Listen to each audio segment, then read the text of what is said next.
সাবেক বিদ্যুৎ প্রতিমন্ত্রী নসরুল হামিদ বিপুর রাজধানীর বনানীর প্রিয় প্রাঙ্গণ ভবনে রাতভর অভিযান চালিয়েছে আইনশৃঙ্খলা বাহিনী। অভিযানে ভবনের তিনতলায় হামিদ গ্রুপের অফিসে ফাইন্যান্স অ্যান্ড অ্যাকাউন্টসের রুমে বড় ভল্ট থেকে বিপুল পরিমাণ নগদ অর্থ উদ্ধার করা হয়েছে। মধ্যরাত থেকে ভবনটিতে অভিযান শুরু করেন সেনাবাহিনী, পুলিশ ও র্যাব সদস্যরা। অভিযানে ভবনের ভেতর থেকে বেশ কয়েকটি ভল্ট থেকে প্রায় 10 লাখ টাকা সহ কিছু বৈদেশিক মুদ্রা উদ্ধার করে যৌথ বাহিনী।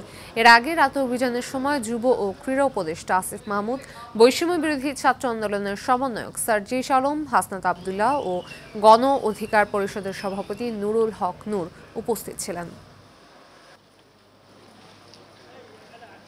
তারা অভিযান চালাতে ব্যাপক গড়িমসি করছে এবং একজন আরেকজনের দিকে ঠেলছে যে কে অভিযান চালাবে, কার অথরিটি, কার এখতিয়ার। এবং সবচেয়ে হাস্যকর বিষয় হচ্ছে এই ঠেলাঠেলি করার মধ্যে আপনার সেই 12:30 থেকে 2:30 পর্যন্ত, 3:30 পর্যন্ত চলছে। তাহলে 12:30 থেকে 2:30 পর্যন্ত প্রায় 3 ঘন্টা কিন্তু কোনো অভিযান হচ্ছে। তারা এখানে বসেই জাস্ট আপনার এক একজনকে দেখিয়ে দিচ্ছেন।